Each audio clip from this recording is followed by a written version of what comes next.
এক অনুষ্ঠানের মধ্য দিয়ে গঠন করা হলো ত্রিপুরা ঊনকোটি জেলা journalist association of Tripura committee. ত্রিপুরার সকল সাংবাদিকদের অধিকার ও দাবি আদায় এবং সাংবাদিকদের সুরক্ষার জন্য সর্বদা ময়দানে নেমে নিরলসভাবে কাজ করে যাচ্ছে জার্নালিস্ট অ্যাসোসিয়েশন অব ত্রিপুরার সাংবাদিকদের সংগঠন। ত্রিপুরার যে কোনো জায়গাতে সাংবাদিকদের উপর আক্রমণ সংঘটিত হলেই আক্রান্ত সাংবাদিকের পাশে দাঁড়িয়ে তাদের সব ধরনের সহযোগিতার হাত বাড়িয়ে দিচ্ছে journalist association of Tripura committee.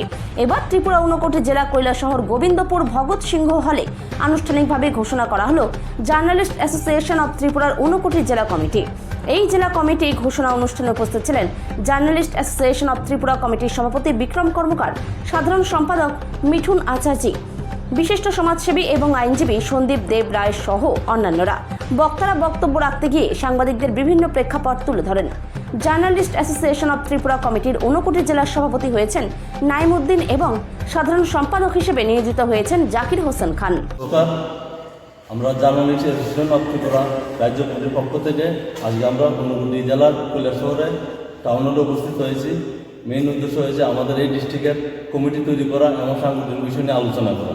আমরা এই আজকের অনুষ্ঠানের প্রধান অতিথি হিসেবে উপস্থিত ছিলেন বিশিষ্ট আইনজীবী এবং সমাজসেবক সন্দীপ দেব রায়। তার পরিবর্তে আমাদের সংগঠনের বিভিন্ন বিষয়ে আলোচনা এবং কার্যক্রমগুলি আমরা করেছি এবং এই অনুষ্ঠানের প্রথম পর্ব শেষ হওয়ার পর্বে শেষ করে আমরা দ্বিতীয় পর্ব হিসেবে আমাদের সংগঠনের সকল সদস্যরা মিলে এবং আজকের এই ডিস্ট্রিক্টের কমিটি তৈরি করা হয়েছে। এই ডিস্ট্রিক্ট কমিটির প্রেসিডেন্ট এবং সেক্রেটারি এবং কেশিয়ারের নাম স্থির করা হয়েছে।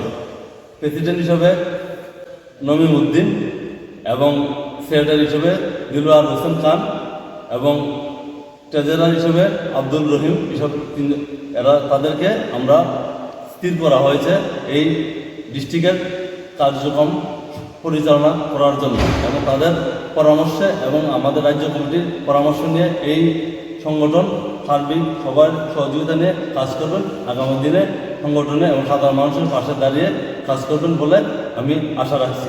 নমস্কার।